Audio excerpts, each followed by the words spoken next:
I've realized that, we're all capable of anything. Mm, And I feel like Liberate helped me expand into that mindset. Um, why not? Why can't I do it? I have heck yeah. people who see. Heck yeah.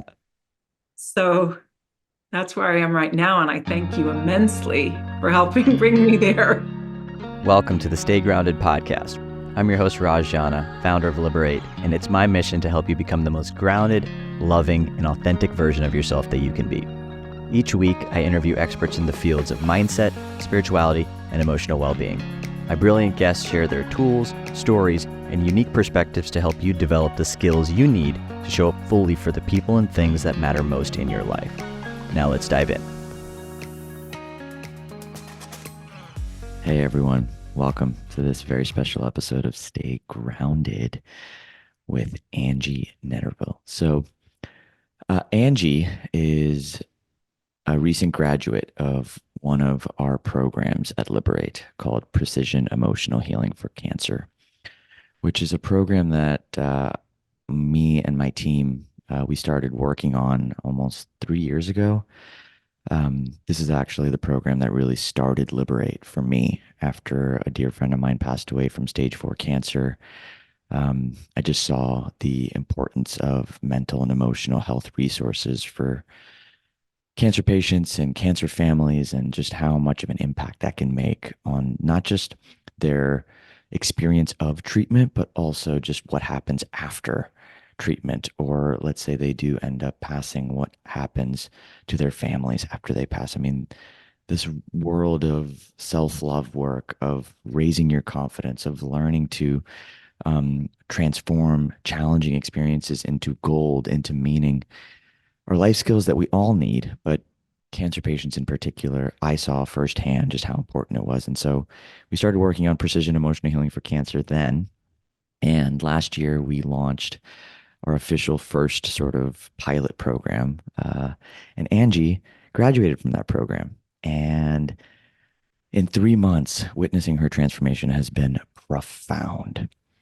And so I wanted to bring her back, or not back because she's never been on the show, but I wanted to bring her on the show and share her story of, being diagnosed with hairy cell leukemia at the age of 41 and getting two more recurrences before she really dove into the mental and emotional aspects of her health.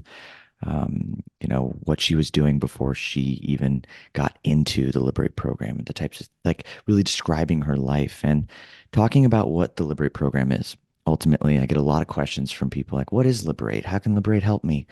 Well, I'm hoping this episode, if you're a cancer patient or if you're somebody who's going through the cancering process, even if you're not, I hope you can just understand what Liberate is. And eventually we'll be opening up more cohorts for non-cancer patients, and people that are just on a personal development path. But yeah, I'm just so grateful to be sharing Angie's story with you. She truly is amazing, remarkable, and I'm so grateful that we get to support the cancer patients and their families in our community. So I hope you enjoy this episode, hearing firsthand, one, the transformations that are possible when somebody focuses on addressing the root mental and emotional stressors that are contributing to just nervous system dysregulation. It creates and fear and anxiety and worry. Like, by taking specific actions, you can actually erase all of that for good from your system.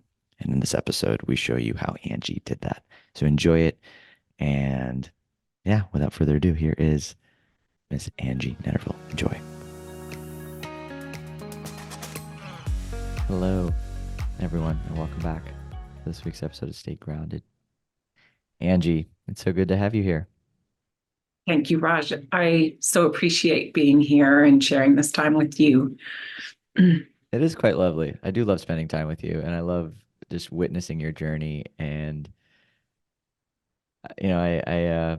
obviously I do an intro before we hit the record button, and I share what I love most about the guests that I bring on, and one of the things that's just been most inspiring is just witnessing your level of willingness to lean in Thank you. and to be vulnerable with yourself. I think that, it's one thing to be vulnerable with other people and to talk about your life openly, but the vulnerability to look at yourself and to hold the parts of you that might be hurt or the parts of you that might be scared and to shift the relationship there is a really beautiful thing. And I've seen you do it so masterfully. And so I just want to say that before we dive in, because Thank you. Well, I appreciate seeing that in you too. And that's part of what has drawn me to you and your podcast and all things Raj. yeah, yeah, absolutely. Well, before we dive into anything about I actually just want to kind of set the container and the stage for what your life was like like before you got diagnosed, when you got diagnosed again. Like if you could just name and share kind of your what was going on in your life, the fears you might have been experiencing, the scripts, the challenges. Like let's just paint a story because I think, there's a lot of individuals that are, unfortunately, cancer is one of those, diseases that I think has about 500,000 new people getting diagnosed every year. There's 17 million people living with cancer in the United States today. It's projected to be 22.2 million by 2030. I mean, this is not something that's slowing down. And if, you know, you don't have cancer, you'll likely know somebody in your life who has cancer. So just you being able to share openly about what your life was like, what your support systems were like, what you were experiencing can really help set the tone for this episode. So I'd love to open up the floor for you to just share kind of where you were at when you first got diagnosed and what you were feeling and what you were thinking as you went on your journey. Okay. Yeah. So I was 41 years old when I got diagnosed. I had had my kids at a very young age. My daughter was starting college that first semester of school. Um, Life leading into that, I had gotten divorced a couple years before, and I think I was, on this path to find myself and find life as my kids were teens and, uh, you know, no longer being a wife but also not being needed as much as a mother. And I started working 7 days a week, 6 or 7 days a week. My social life wasn't really full with, a lot of it was based around my kids' activities and their sports. And as they were getting older, I found that I had less to do. They didn't need me to drive them places and all of that. So I was kind of losing an identity in, being a mom that was greatly needed. And so I poured myself into working. And I found that I was getting really tired, really run down, really just not really taking great care of myself. Uh, just and so in that time, um, I just would, pop ibuprofen and go to work and keep on and not really Yeah. have much awareness of really what was going on in my body or in my whole existence, I would say. Um, but finally, one day I had a fever that wouldn't go down, and I broke out in a rash. And I thought, okay, I might be contagious. I better stay home today. I didn't try to push it and go to work. And during that day, the fever kept getting higher. And I went to the emergency room thinking, oh, they'll give me a little something, I'll go home.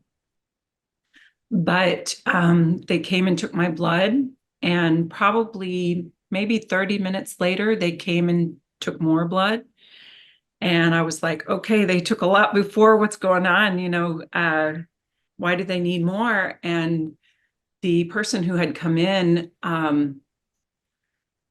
probably shouldn't have said it and realized she shouldn't have said it, but she said they really didn't like what they saw. Mm. Next thing you know, they're bringing a bedside commode in, didn't want me to stand or walk around. And I said, I've been working, I can walk to the bathroom, it's fine. And they said, no, one of your blood counts is so low that we don't want you to try to even stand up. And so then I started to get a little afraid, of course. And, all of those thoughts that go through your mind, like, what's going on? Am I going to get out of here? Will I see my kids at home again? Will I get to go back to the life I had? All of it came rushing in. Um, and, you know, that night was very fearful. So they ended up admitting me.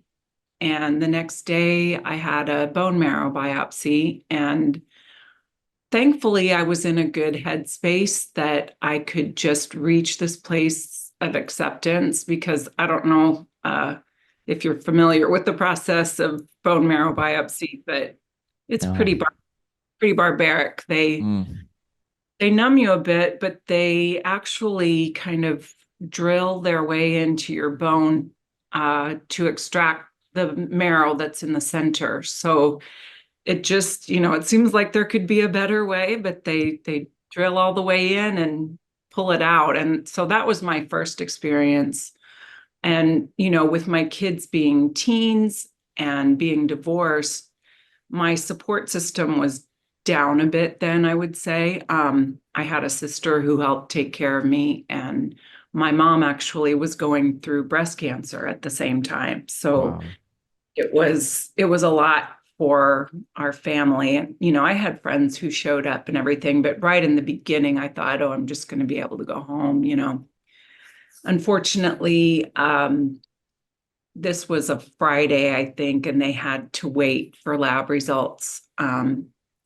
And I didn't find out until the following Tuesday that it was a rare leukemia, hairy cell leukemia, that I was told usually happened to men in their 60s. So I was even more rare um, being female.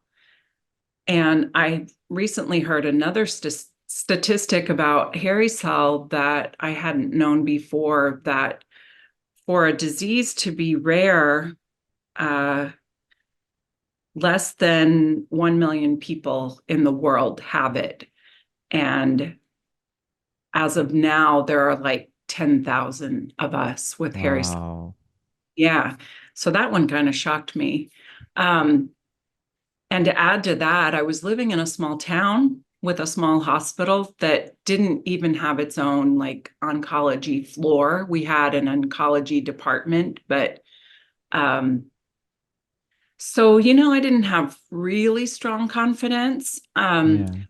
What I later learned too is that with hairy cell, a lot of doctors have never treated anyone with it. So, you know, I had the feeling that I was going to survive and be okay. Eventually I got there. But at the same time, there were a lot of things that didn't seem to be working in my favor. Um, I think anybody who gets a cancer diagnosis wants to know other people who have gone through it. And I didn't have any of that. Also, we want for someone or to have that confidence that the people who are caring for us know exactly what they're doing and Yeah. know so much about the disease. And that wasn't really the case. Yeah. Thank you so much for just painting that picture. I can only I'm like really kind of putting myself in your shoes and just really even feeling some of that fear and some of that anxiety that may have been present in your air. So you got diagnosed once and then you got diagnosed what, three more times, two more times?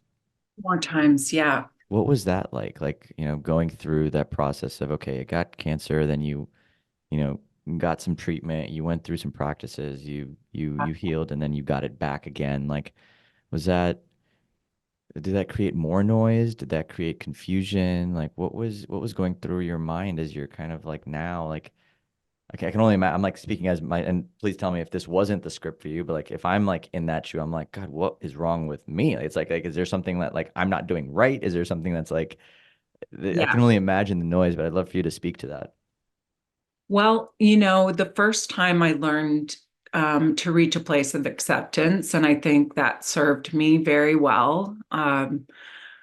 The second time, I was newly married, second husband, married for about a year. And, my thought going in after the first time was that I'm going to do the right things. This is never coming back. Even though I was told it was a recurring cancer, it's a chronic cancer.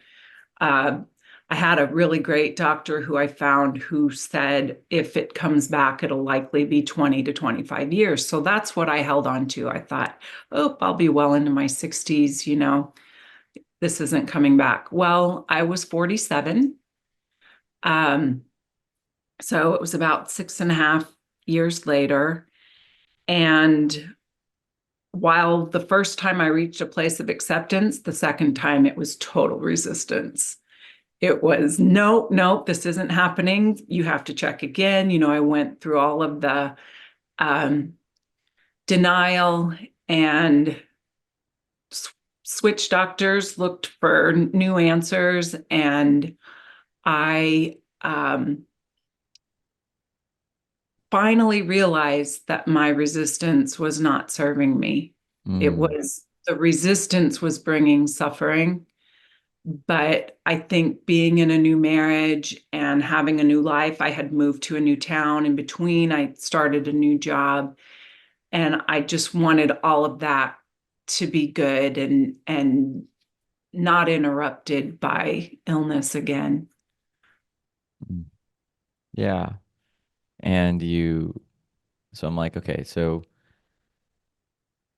that was the second time. Then you got Second, it back a third time. I did, unfortunately, yes. So leading up to that, 2020 lockdown.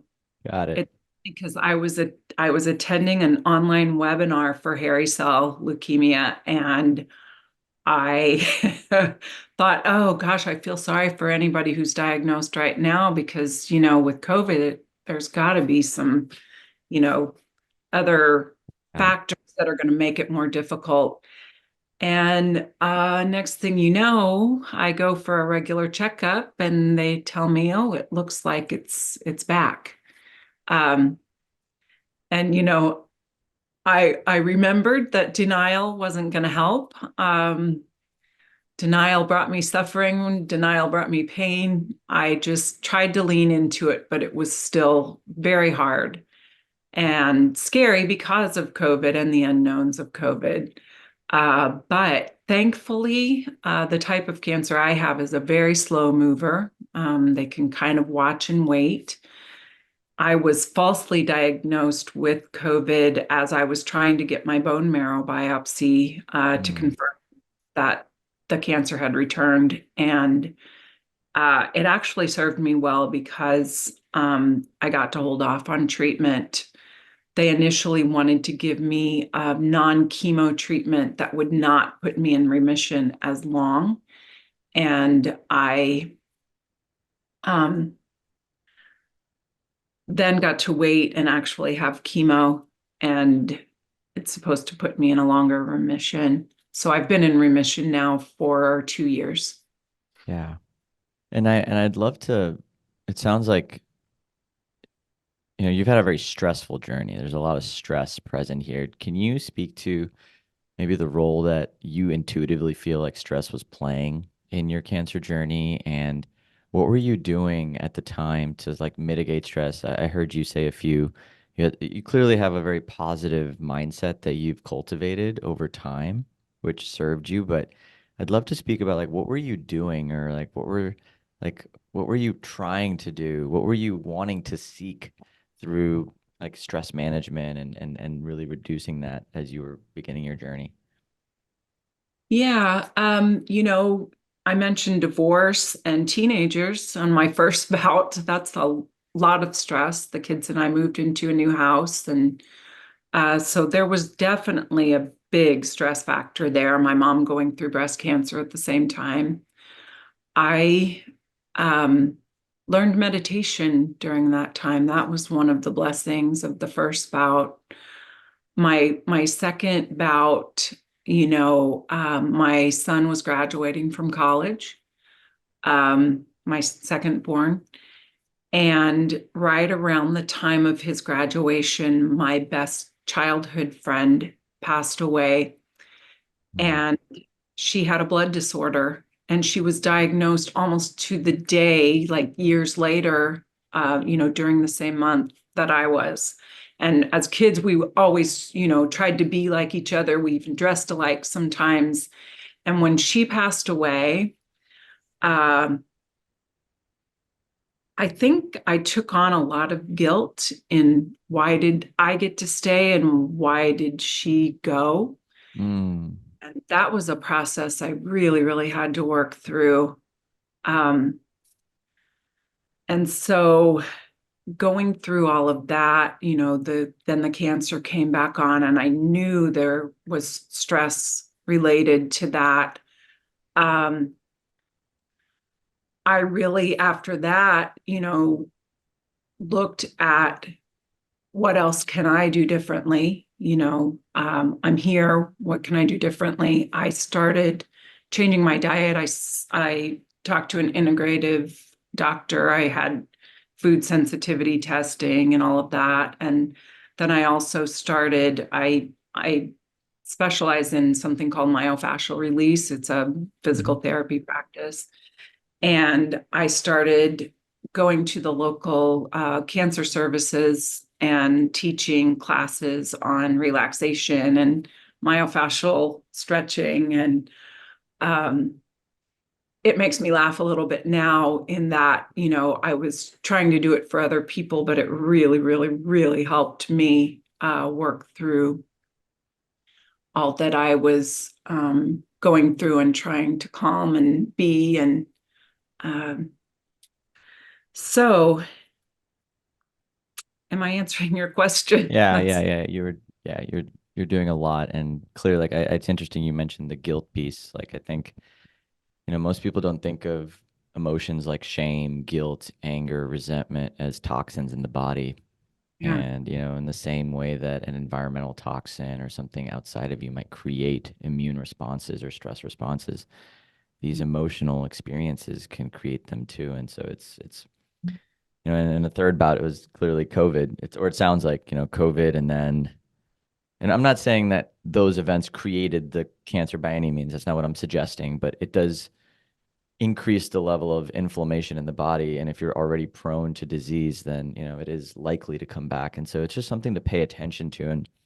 And so I'd love to maybe now transition into, like, okay, you're now in remission, like, and you see some type of maybe an ad or something for the Liberate program, or maybe someone was talking about it. Like, what about the program spoke to you, and why did you feel like you would be a good fit for the Precision Emotional Healing for Cancer specifically program? Like, I think we were piloting it at the time. We didn't really even have the full program made, but something spoke to you. So I'd love for you to speak about, like, what made you want, why did you feel like this was a resource that could support you?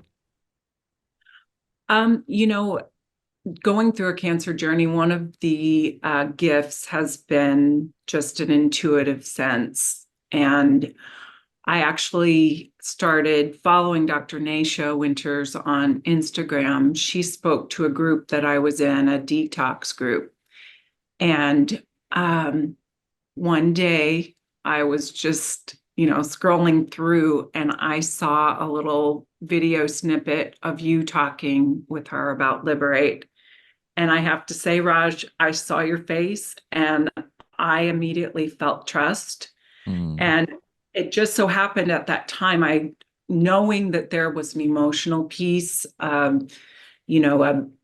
mental health piece, a stress reduction piece that I needed to get past, this reoccurring cancer.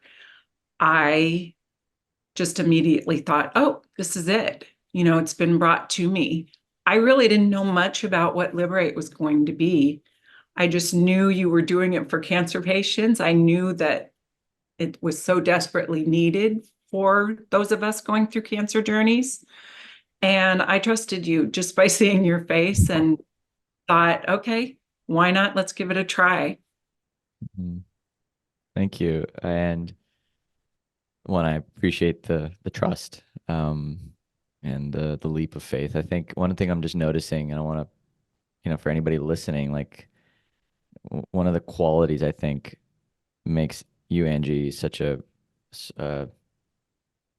incredible example for those on the cancer journey is your level of trust, Mm. like your willingness to get to those states of acceptance as opposed to being in denial, and your faith in the healing process. Like I can't tell you how much we've seen just in our communities, just how much that faith muscle, like you said, I think you said earlier, like you just had this intuitive knowing that you were going to be okay.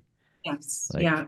and can you speak to that? Like, what is that part of you that really like has that trust, and you had it before the program, Did. but did the program help you cultivate that more? I would love to hear more about like how your relationship to faith has kind of shifted, and what role you think that has played. And when I say faith, not just God, like, we can put religion aside. Like right now it's more about maybe faith in healing, faith in yourself, faith in, and how is, yeah, I'd love to speak about that as well, if you can. I think I had I had faith and acceptance maybe all the way through, or those were things that I could navigate a bit. What I didn't have was confidence in myself or trust in myself that I was worthy of healing, that I was um, capable of trusting my intuition fully. Yeah, I would get a hit that I could trust you, but at the same time, I think that I questioned everything. You know, I questioned whether uh, I was worthy of living. I questioned what I was here to do if I did survive, and knowing that I probably would survive. But, what does this mean? Um, and then when I was brought to Liberate, I had already been doing so many good things, meditating and watching my diet and, you know, looking out for toxins in the world and trying to avoid that. But I didn't have the day-to-day consistency or the support around me. A lot of people in my life weren't in the same place. Mm, yeah. So I think that's what led me there and also has, made such a big shift in my life. How has the program helped you build that confidence in yourself? And how has the program helped you, like, can you speak to maybe some of the transformations you've experienced around like your own, like, do you feel worthy of health? Like, do you feel like you can trust your intuition? And how has the program helped you kind of cultivate these skill sets if it has? Yeah. I would say my worthiness level has just like gone through the roof. Mm, It's, it's something that I probably will work on for the rest of my life, but also, such a greater awareness. Um, it's like I showed up with my individual stuff, and all of you at Liberate has taken that and accepted me and everyone else right where we are and have given us permission to be in that space and know that it's okay, but also to look at the deeper things that have gone on in the past and have led me to where I am today. And not only with myself, but with other people. I've always been accepting of others, but I've never really fully dove into seeing people fully, if that makes sense. It's like every Liberate thing I show up to, I am met with acceptance and love and knowing that I don't have to be anything for anyone. And I think, as a mom, as a grandmother, as a wife, as an employee, I always feel like I have to show up in that capacity of what others expect and want from me. And Liberate gave me a space just to be exactly where I am. And how has that supported your life? Mm. I talked about worthiness. It definitely has brought that up. It also just takes me to a place of any stressor is now more accepted. And also, I see what used to be stressors are not so much anymore. I see it all through different eyes. Uh, I can just be and be joyful and uh, enjoy the day to day. And when things show up, I laugh at it instead of, getting all stressed out and down. And um, I just generally enjoy life more. I feel like something has opened up within me that wasn't there before. And how has your relationship to your cancer changed? Hmm. I think I feel so much more hopeful that I'm getting to the things that will prevent it from coming back. But I also feel like if it should come back again, it's just meant to be, and I can work through that, and I notice all the gifts that have come with it. Yeah, and that's really empowering. Like that's what's so beautiful about, I think when we witness these types of transformations, it's can't change life from being life. Life will continue giving us the exact medicine we need in order for us to learn the lessons that we were put here to learn as Yes. souls, right? Like we came into this life with a certain set of lessons we were meant to learn, and whether those lessons are delivered through cancer or relationship challenges or through whatever, level of hardship that we're dealt with, but our ability to transform those moments into meaning is ultimately the skill set that creates resilience. It allows for this strength to move forward. And I see that so beautifully in you. And it's hard to quantify like, oh yeah, how does worthiness lead to better health outcomes? How does confidence lead to better health outcomes? Well, that's it. It's like when we increase our level of our sense of self, the way we see the world, we can move through life no matter what life throws at us and have a toolkit, a community, people cheering you on so that you Yeah. can be supported. And I see that so brilliant in you. Thank you, Raj. Yeah, yeah. Um, I am curious, was there anything specific about the Liberate program that really supported you? Like anything that you did, maybe it was a program, the mapping process, the people, like if there's anything in there that really stood out to you that and it really created an impact, I'd love to know.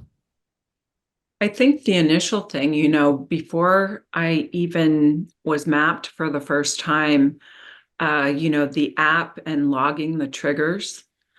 Sometimes we get triggered and we can't sit with it, but, to go in and log and really look at it and have the awareness of the things that are triggering and also, just some of the things that used to trigger me, I look back now and it almost makes me laugh. Like, how could that even be significant? And I still have triggers and I still log them, but it's like just seeing it with more humor and more, oh, what's the word I'm looking for?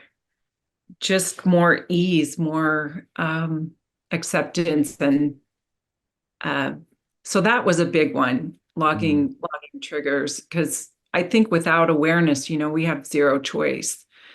It's Ooh, that's it. And that's what my favorite part of the programs we develop and the resources we create for patients and beyond is just that, right? Like a lot of times these responses to getting your labs back and being afraid or hearing something from a doctor, like Mhm.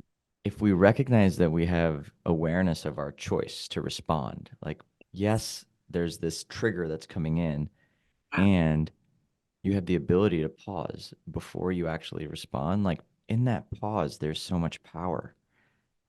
there is. Yeah. I think the recognition of that and the practice, I Liberate gave me the chance and the tools to just practice with that. We don't stop and look at it. We go on with our day to day and the awareness in the practice, and then the practice itself was just life changing. Yeah. What was your first mapping experience like? um, I didn't know what to expect. I expected it to be kind of like counseling. And I've seen a therapist before and thought, okay, I'll tell my stuff and there will be suggestions. But it was more about just me getting in touch with me, um, getting in touch with past emotions and past experiences that were triggering and that I didn't realize I was still carrying. Mm, And so that process itself was so freeing and so enlightening. But then after, I was given tools and things that I could do at my own pace to help me through it and again have more awareness, have more acceptance of where I am, where I was in the past, and see things through new eyes once again. mm. Yeah, the mapping process has that incredible ability to help you see yourself and Yeah. sometimes for the first time in your life. I remember my first mapping session, I was like, whoa. Like, even receiving it, like we created it as a team, but to receive it, even it continues to be just a powerful experience. And that's what's so cool about the program because, with the mapping, you get multiple mapping sessions. So you're Yes. almost watching yourself change the way that you speak to yourself over time, which is so beautiful. And yeah, so it's that's what's so cool. Like I just love hearing your transformation because, and I really want to give you some kudos. Like you showed up. Like you showed up for yourself. Like you really prioritized this part of care, which I think gets kind of forgotten. We want Yes. to focus on the diet, we want to focus on the supplements, we want to focus on all the other things because that seems to give us this sense of like we're doing something. I can see it, but most people don't recognize that this part of the journey, the mindset, the resilience, the ability to hold space for big emotions, the belief systems that allow you to, withstand bad news, the to withstand a doctor that may not know how to speak to you. Like Yes. there's so many stressors out there that you can't control, but this piece just allows you to have so much power. Um, It is.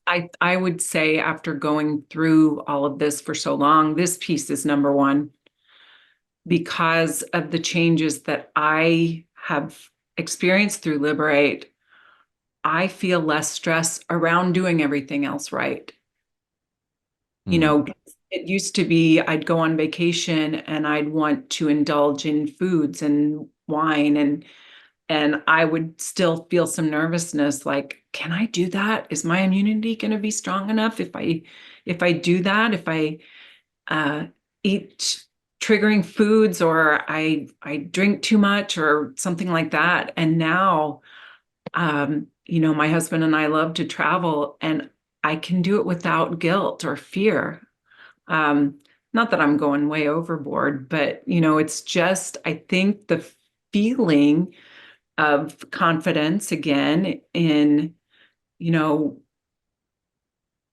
the stressors are what cause the change in our bodies, I believe. So if I'm stressing less about having a glass of wine with dinner, then, my yeah. body is not going to take that on. My body's not going to take that and turn it into cancer cells.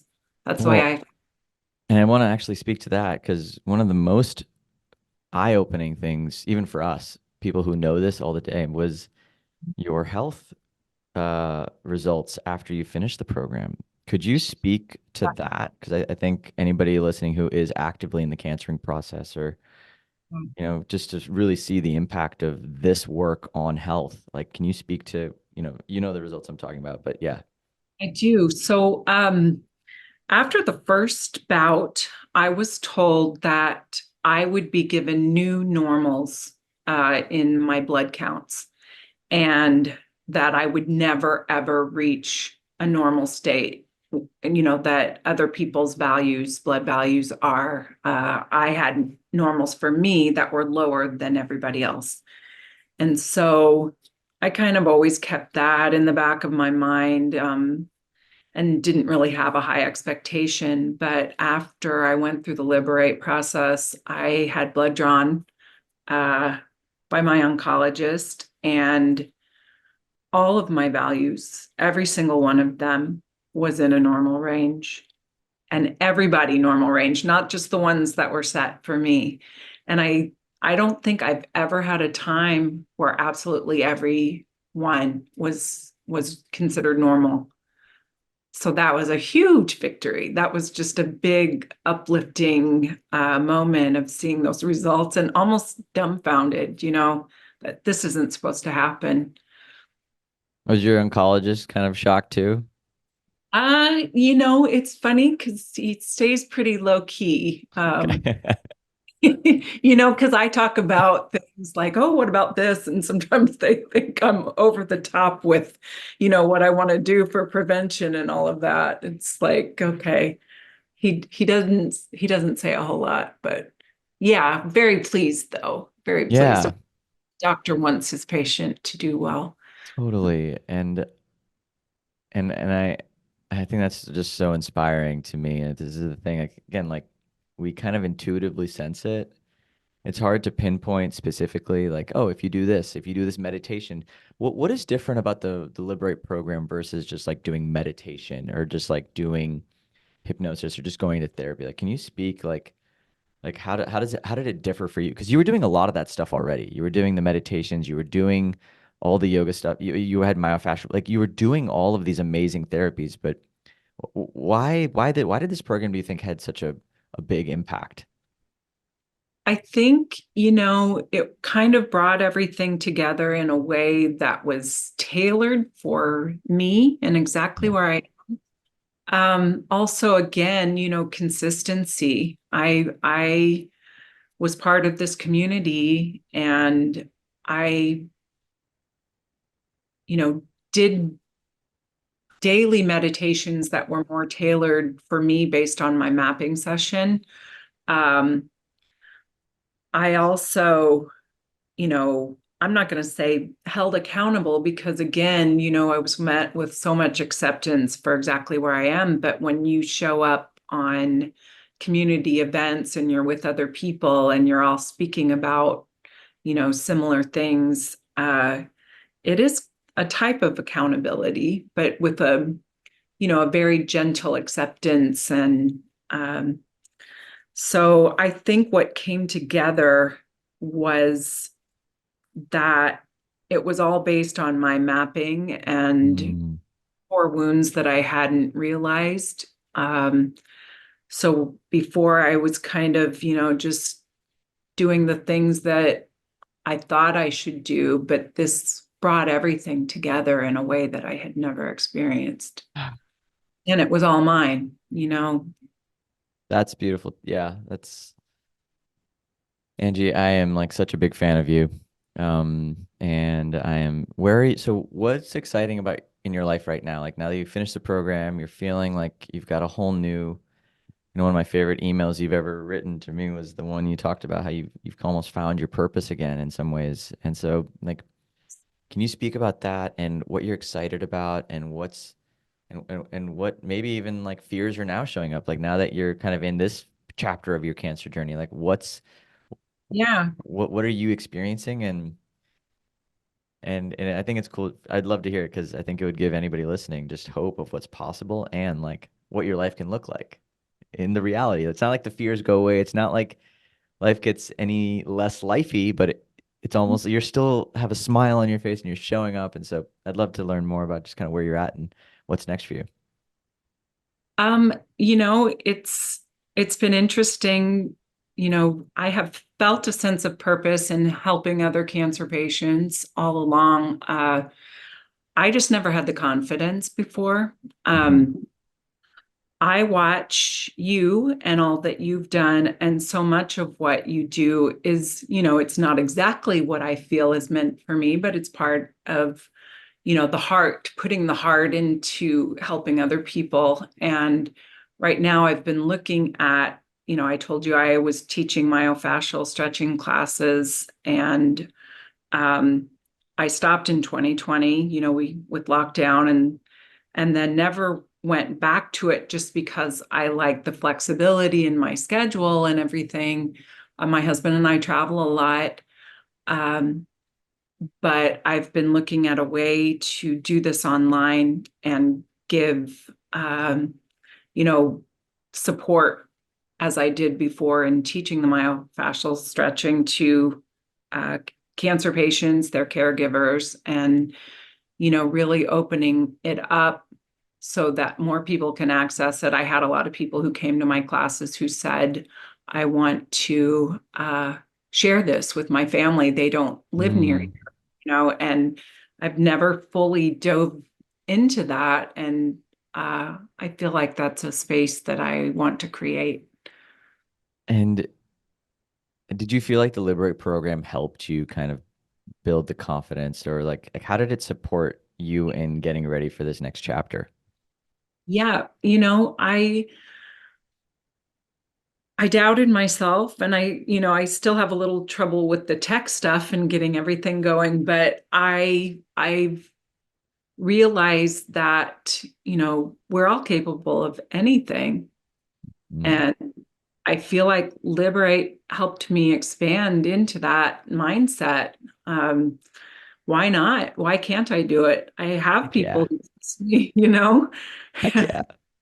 So that's where I am right now. And I thank you immensely for helping bring me there. Yes, yes, go, Angie, go. Oh my God, I'm such a cheerleader for you. This is so good. I and I love that, I've always found that, your mess becomes your message. Hmm. And, the things that you go through in your life, like when I think of like purpose as almost like a cycle, it's like we go through these challenging moments Mhm. and then Mhm. you break through it. And Abs- in order to like kind of complete the journey, you almost need to start like you help people who are just like you with your gifts. Yeah.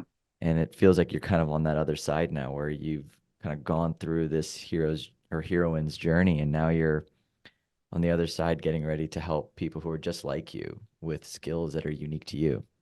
Well, that's part of what I have felt all along, that part of my purpose in having this cancer is to get through it without all the traditional therapies, and meaning chemo, radiation, all of that.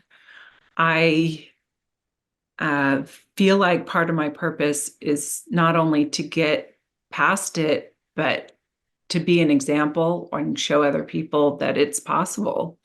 It's a huge, huge example that I can be. And it's a big feeling of purpose that I didn't jump into until I found you. Mm, well, we're just so proud of you, excited for you. I know that everyone on the team just absolutely adores you and adores having you in the community. And I love watching you engage with other patients and inspire them and cheer them on, especially when their labs aren't as great as they want them to be, or when things aren't going in the way they want to. And for just to witness you in your purpose is such a gift. It truly is such a gift. And it's such a privilege to have played a very small part of your journey. And you're doing the work. Like at the end of the day, like we created the space, sure, but Yes. you chose to show up. You chose to lean in. And so, I'm just so proud of you. So proud of you in so many ways. Incredibly grateful to you and the whole team for creating this space. It's magical. It's life-changing, and I love all of you too. Yay. So if any patients or caregivers are listening to this right now and, is there any messages you would give to them about maybe joining the Liberate program, or maybe even just anything hopeful you can share with them about the journey, anything you want to leave them with?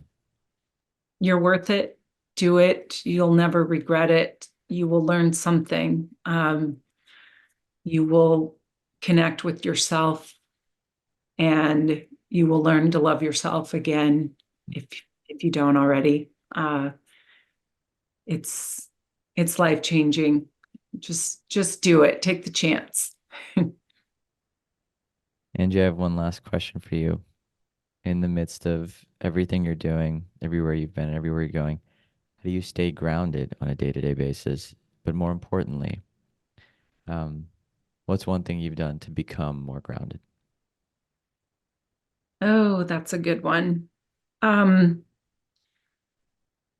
think that I have learned to notice and accept what's happening in my body. Um,